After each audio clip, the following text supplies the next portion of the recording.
The kindest soul in Islam, even kinder than God himself, is Thanos. If you don't know who Thanos is, he's a figure in the Marvel comic book series, The Avengers, who wants to destroy half of all conscious life in the universe. Now, you might be wondering, how could such a figure be the kindest, most generous soul in Islam? Well, I'm about to tell you.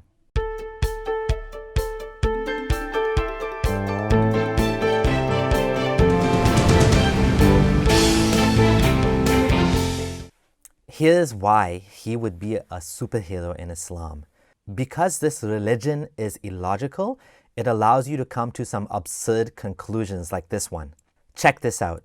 Narrated the daughter of Muawiyah, she reported on the authority of her parental uncle, I asked the Prophet, who are in paradise? He replied, prophets are in paradise, martyrs are in paradise, infants are in paradise, and children buried alive are in paradise.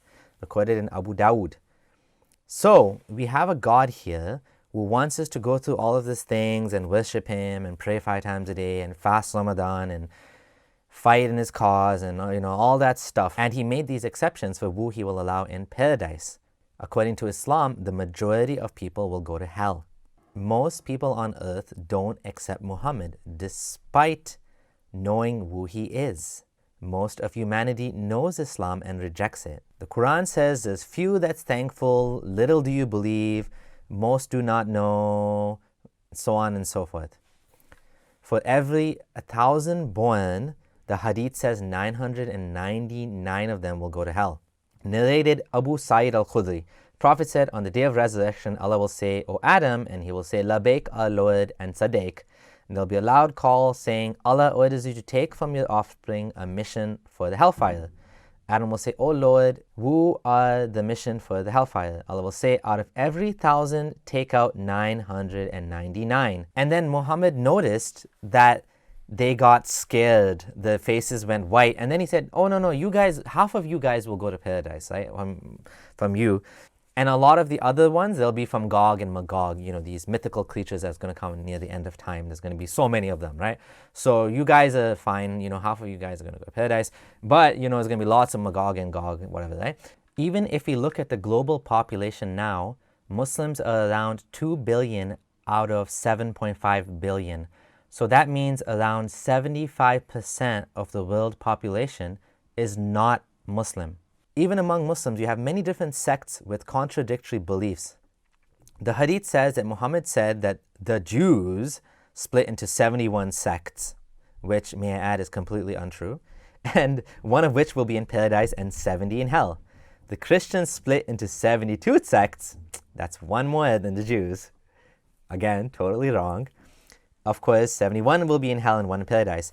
I swear by the one whose hand is in the soul of Muhammad, my nation will split into 73 sects, which is not true either, one of which will be in paradise and 72 in hell. And then he said, the ones which will be in heaven will be the main body. Now, of course, none of this is true. Muslim scholars will say this means, he meant, like a large number. Well, if he meant a large number, why did he use 71, 72, and 73?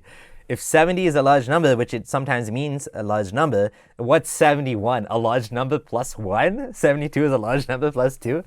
Whatever the case, the point is, most Muslim sects are going to hell except for the main body, whatever that means, right? The chosen sect, the saved sect, right? So, going back to who is this kind soul, right? This kind soul is a pharaoh-type figure that will kill each and every single infant that's born. Now, this will obviously end the human race. So why would this be a good thing according to Islam? How is this Thanos figure, someone that wants to eliminate life, even better than Allah? Even better than, God, who supposedly is most merciful of the most merciful. According to this belief system of Islam, infants are innocent. They're all born Muslim. So therefore, they will not go to hell, as the Hadith said above. So by ending humanity, by killing all the infant children, just like Pharaoh did to the children of Israel, you would be a kind soul. You would be saving them from hell. There will be no tests. There will be no mistakes. There will be no accidents. Everyone will go to paradise, right? He would have saved billions and billions of future humans from going to unimaginable torture. Yes, he would have also prevented, a small number from not going to paradise, but overall, he would have prevented even more from suffering eternally. So for saving all of these billions and billions and maybe even trillions of people that would have come to exist and would have ended up going to hell, he would be a hero. He would be a Christ-type figure who sacrificed himself to prevent the suffering of his fellow humans from this monster, Allah, that wants to torture people in hell. He would be the most kindest soul. But unlike Christ, who only actually spent a couple of hours suffering on the cross and then was raised to the right hand of God, this entity would actually suffer in hell eternally for his sacrifice of saving humanity. He would do what any loving father or mother would do for their children, for their family. He would throw himself in front of a bus, in front of a train, in order to protect his precious family members. He would prevent them from an experience that none of them would have wanted to experience. The Hadith says that Muhammad said that on the day of resurrection, the disbeliever who lived the most luxurious life will be brought, and it will be said to him, dip him once in hell. So he will be dipped in it, and then it will be said to him, oh, so-and-so, have you ever enjoyed any pleasure? He will say, no, I have never enjoyed any pleasure. Then the believer who suffered the most hardship and trouble will be brought, and it will be said, dip him once in paradise. He will be dipped in it, and he will be said to him, oh, so-and-so, have you ever suffered any hardship or trouble? I have never suffered any hardship or trouble. So this shows that even if you lived an entire good life, if you went to hell at the end of it, it wasn't worth it. So he's actually saved all of these people that would have actually been so thankful. This is a perfectly absurd and ridiculous conclusion, because I'm sure that Islam is not saying that someone should go and kill everybody so that they'll be prevented from hell. In fact, that's sort of cheating. That's preventing what Allah intends, right? Which is to throw everybody in hell, right? How is this murderer, this villain, this evil guy actually the best soul? Because Islam doesn't make sense. He took the fall so that the rest of humanity doesn't have to take the fall.